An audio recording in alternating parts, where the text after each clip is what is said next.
مہکی فضا الکرم الکرم الکرم اے خدا Al-Karam Al-Karam high school, Sher Shah road, داتا نگر، بادامی باغ، لاہور۔ بسم اللہ الرحمن الرحیم۔ Al-Karam high school, Sher Shah road, داتا نگر، بادامی باغ، لاہور کی طرف سے میں حافظ محمد صدیق فیضی جماعت دہم کے طلباء و طالبات کے لیے اسلامیات کا پروگرام پیش کر رہا ہوں۔ عزیز طلباء و طالبات، آج کے اس پروگرام میں میں آپ کو سورہ احزاب اس کے پہلے رکوع کی مشق، جس کا معنی ہے گروہ، لشکر، فوجیں اور کئی گروہ اور 73 اس کی آیات ہیں۔ دھاڑ پہلو، یہ پہلو جو ہوتا ہے اس کو بولتے ہیں جوف۔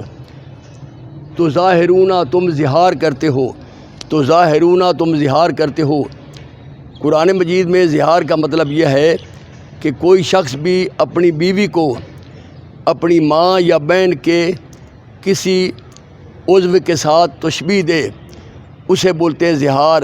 یعنی یہ کہنا اپنی بیوی کو کہ تیری پیٹھ میری ماں کی طرح لگتی ہے، میری بہن کی طرح لگتی ہے، تو اسے بولتے ہیں ظہار۔ اور اس کی سزا یہ تھی کہ جب تک وہ 2 مہینے لگاتار روزے رکھے، یا ایک غلام کو آزاد کرے، یا 60 مسکینوں کو کھانا کھلائے، جب تک یہ نہیں کرے گا اس وقت تک وہ اس کی بیوی اس کے لیے حلال نہیں ہوگی، طلاق نہیں ہوتی تھی۔ تو ظہار کا معنی ہے اپنی بیوی کو اپنی ماں کی کسی عضو کے ساتھ کوئی تشبیہ دینا۔ یا اس کا معنی ہوتا ہے منہ بولے بیٹے، جسے لے پالک بھی کہتے ہیں، متبنہ بھی کہتے ہیں، کہ آپ کسی کا بیٹا اپنے پاس رکھ لیں اور کہیں کہ یہ آج سے میرا بیٹا ہے، اسے بولتے ہیں منہ بولے بیٹے۔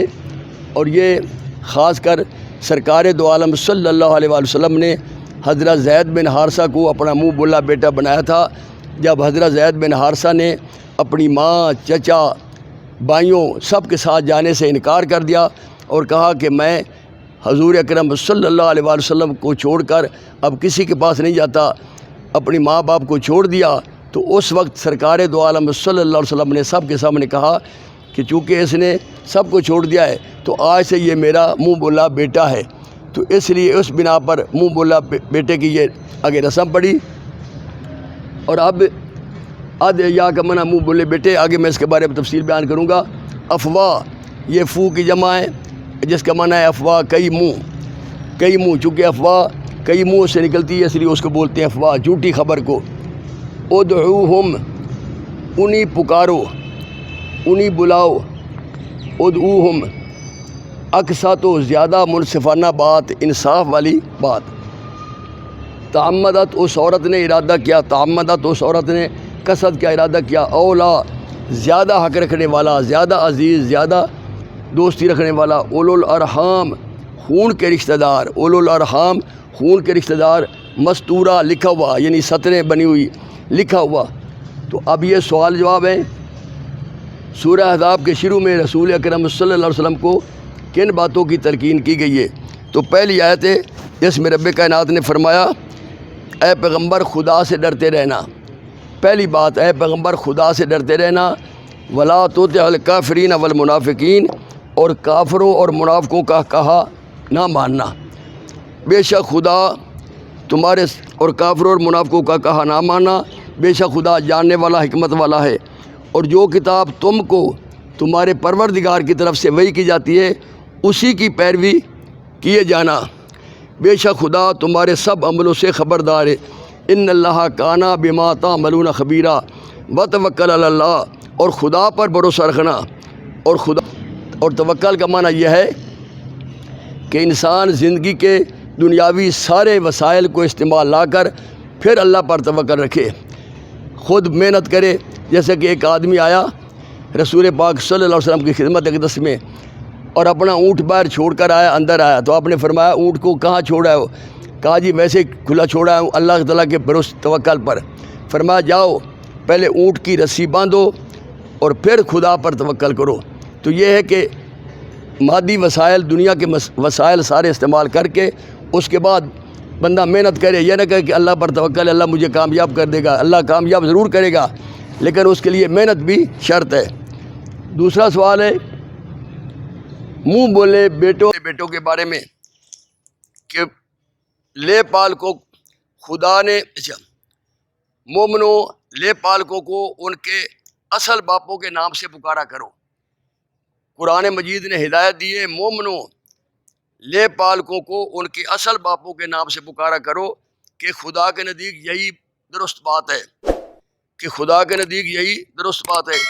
اگر تم کو ان کے باپوں کے نام معلوم نہ ہوں تو وہ دین میں تمہارے بھائی اور دوست ہیں، اور جو بات تم سے غلطی سے ہو گئی ہو اس میں تو تم پر کچھ گناہ نہیں، لیکن جو قصد دلی سے کرو، جان بوجھ کر کرو، اسی پر مواخذہ ہے، اور خدا بخشنے والا مہربان ہے۔ اس میں رب کائنات نے واضح طور پر ساری امت کو بتایا کہ جو آپ اسکول میں، رجسٹریشن میں، شناختی کارڈ میں کہیں بھی اپنا نام نہ لکھواؤ، اس کا اصل باپ کا نام لکھواؤ، کہ یہ بات درست نہیں ہے کہ اپنا نام لکھوایا جائے۔ نکاح ہوتے وقت بھی اس کے اصل باپ کا نام پکارا جائے گا۔ تو مومنوں لے پالکوں کو ان کے اصل ناموں سے پکارا کرو، یعنی اپنا نام اس میں استعمال نہیں کرنا، کیونکہ یہی بات درست بات ہے۔ اچھا، اگر کسی کے باپ کا نام معلوم نہیں تو اس کا نام عبداللہ رکھ دیا جائے، اللہ کا بندہ عبداللہ۔ تو منہ بولے بیٹوں کے بارے میں یہ اور اللہ نے فرمایا کہ اگر تم کسی کو کہتے ہو میرے بیٹے تو وہ تمہارا بیٹا نہیں ہو جاتا، یہ صرف تمہارے منہ کی باتیں ہیں، یہ اس سے بیٹا نہیں بن جاتا۔ جیسے ہم اکثر کہتے ہیں کہ بیٹے ادھر آؤ، تو وہ ہمارا سگا بیٹا نہیں بن جاتا۔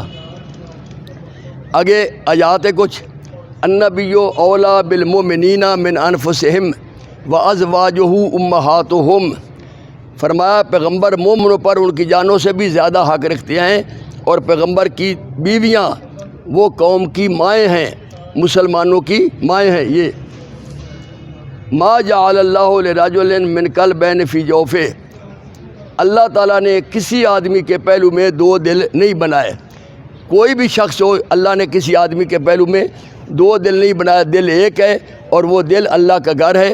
اللہ نے کسی آدمی، ہمیشہ اللہ نے کہا کہ دل میں مجھے رکھو، کسی غیر کو نہ رکھو۔ معمر فہری تھا ایک، اور لوگوں کو یہ باتیں بیان کیا کرتا تھا، نعوذ باللہ، کہ تم حضرت محمد صلی اللہ علیہ وسلم کی باتیں نہ مانو، کیونکہ ان کا ایک دل ہے، میرے تو دو دل ہیں۔ اللہ نے فرمایا کسی آدمی کے دو دل ہیں ہی نہیں۔ تو یاد رکھنا، اللہ نے کسی آدمی کے پہلو میں دو دل نہیں بنائے۔